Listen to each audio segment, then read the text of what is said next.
Some of the other early people, besides the Egyptians, are the Hittites, the Phoenicians, and the Armenians. We're going to real quickly just go through these, hit some high points. You should have already watched the video on Egypt, finish that up, and you can read more about Egypt in your book. The Hittites were primarily known for a real good military. They were a group of people that we don't know a lot about.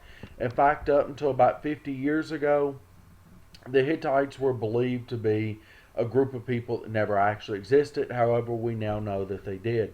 Other than their great military, which will be kind of reformed and modeled for other militaries to come, they were known as a good transfer group because of where they were in Asia Minor, of course, right there in the area around modern day Turkey.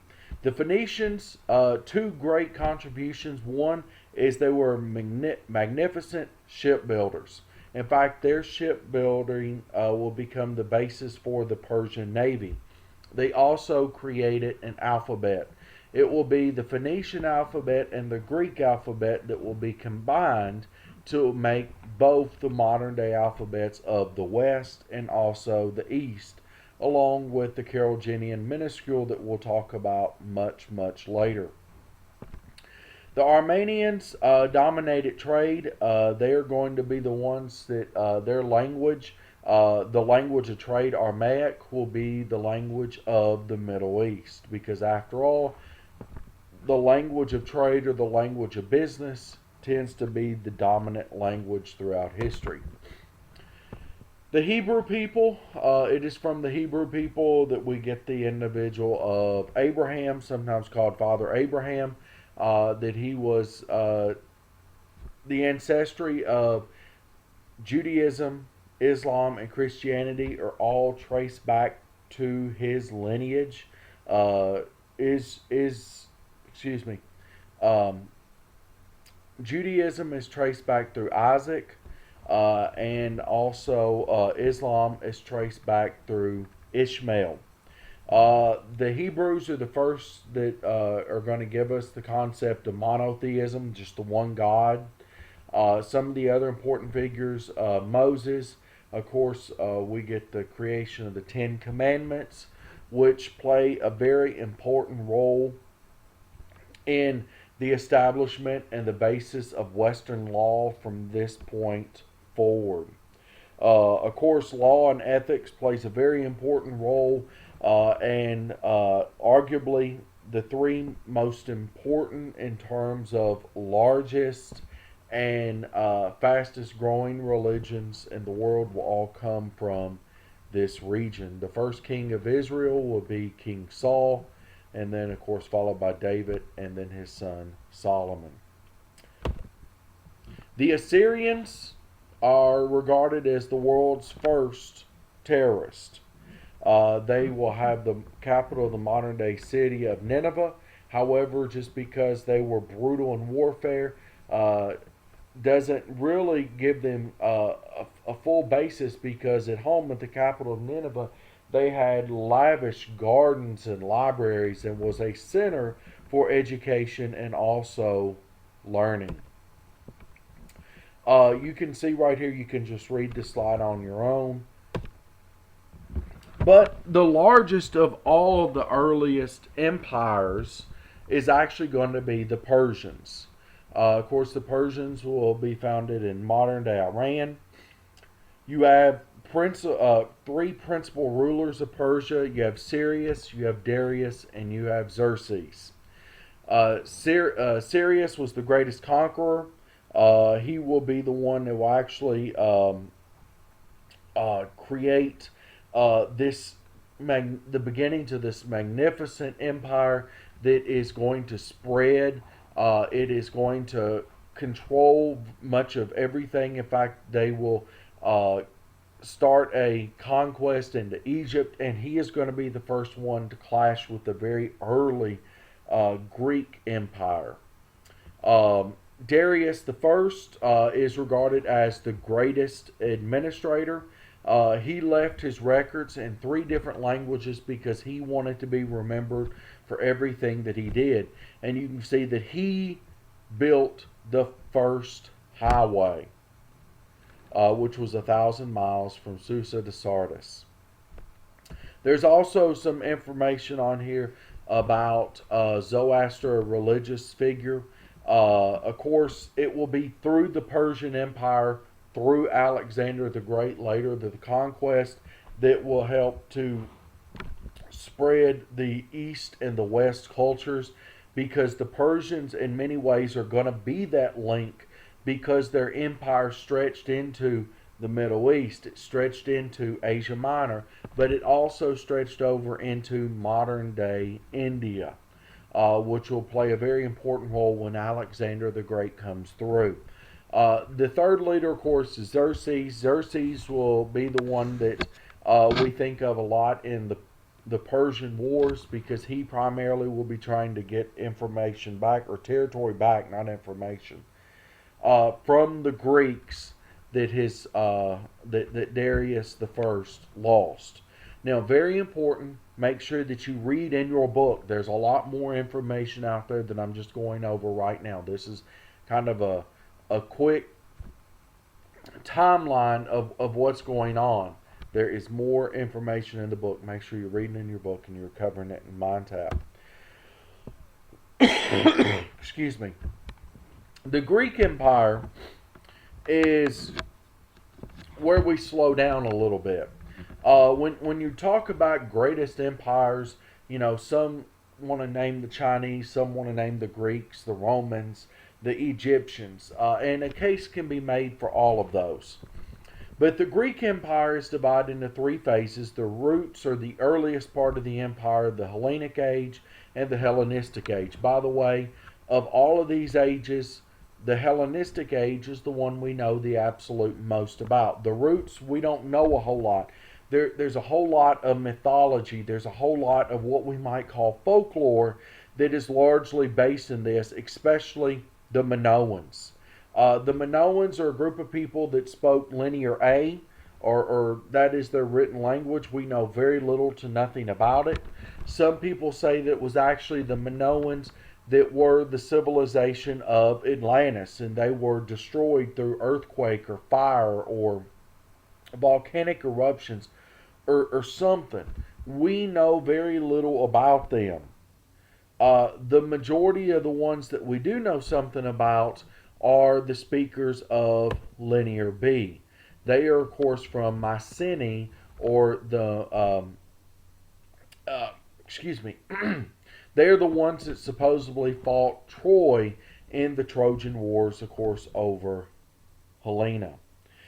They built a variety of monuments. We're actually going to see a video on that, about the Lion Gate and the Citadel, and actually the great mathematical minds of building a structure that will get water through a mountain to keep civilizations from dying of thirst. They, of course, are the basis, again, for the Iliad with the Trojan War. Supposedly Homer existed during this time. Of course, I would like to make sure I state again, a lot of the stuff that we know, a lot of the stuff we think we know, and a lot of the stuff that's in mythology, it is all very much twisted together. Was there an individual named Homer? We don't know. Was there a group of individuals that maybe were writers or were storytellers that were known as Homer? We don't know. There is a lot of stuff that is in the unknown. To give you an example, back when I was in high school, it was still taught that the Trojan War was only an event of mythology. We now know that the Trojan War probably occurred because there is evidence of war in modern day Asia Minor.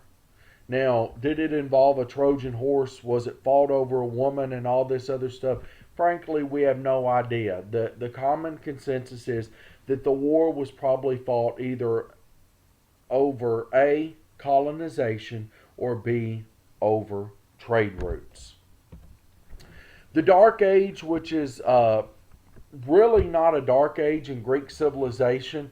They classify a dark age because it was everything became too simple. It was no longer extravagant. In other words, instead of having a pot that you get water in, extremely decorated in lavish colors and designs, you just have a pot that you get water with. The things that the Greeks are most commonly known for is the city states or the polis. Each individual city state was an independent organization. It was independent, ruled. Sometimes they went into an alliance with each other to get to conquest something such as war or to achieve an objective. However, they were not all allies. They didn't always get along. So when we talk about the Greeks, primarily the two that we look at are Sparta, the most military oriented, and then of course Athens, which will actually be the foundation for democracy.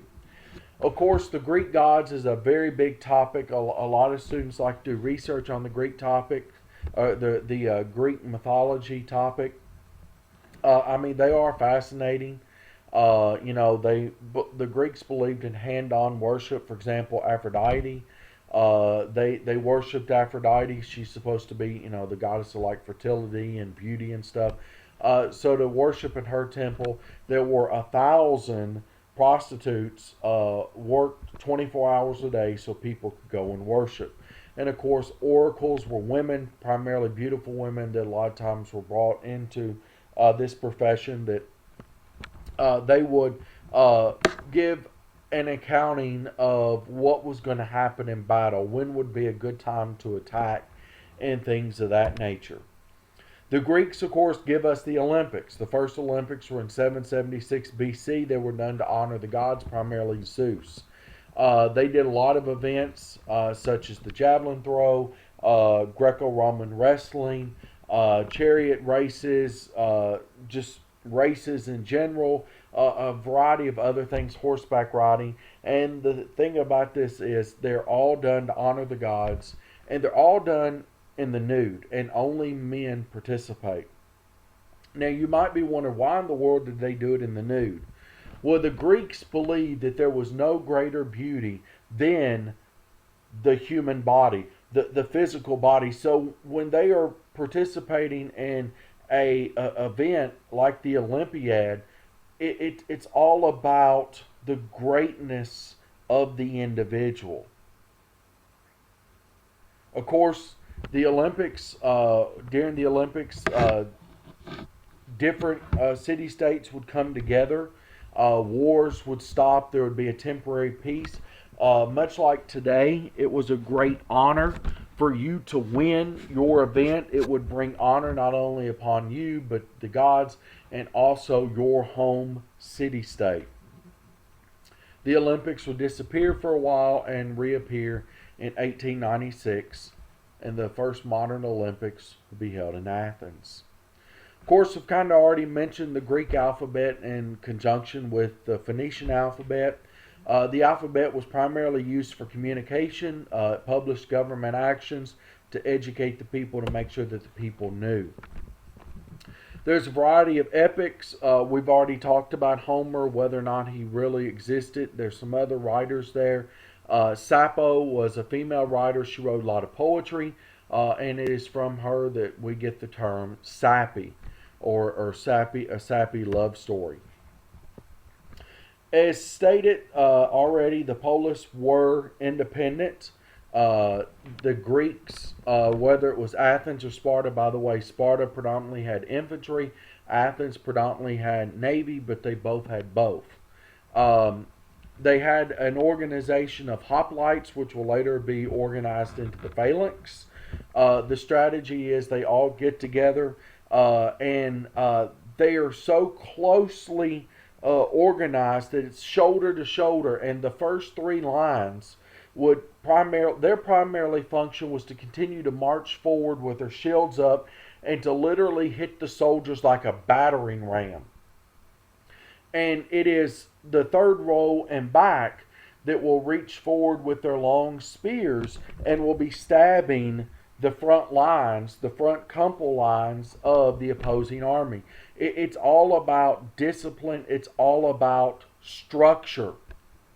And when the Greeks fighting like this, and they would encounter a lot of times soldiers that were not nearly as disciplined as they would overwhelm them just through discipline and the fact that all men had to meet very strenuous tests and things of that nature.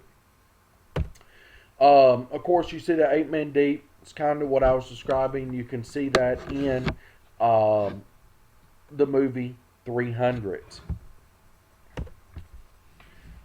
See, they used slave labor because they believed that manual labor was beneath them. Uh, they would slaves primarily came through conquest, the poor, or even the selling of children. At this point, this is where the recording will stop. We'll pick back up with Sparta. A few more notes about Sparta as you can go through and look, and then we will talk about Athens, and then we will get into the wars, and we're actually going to watch a video.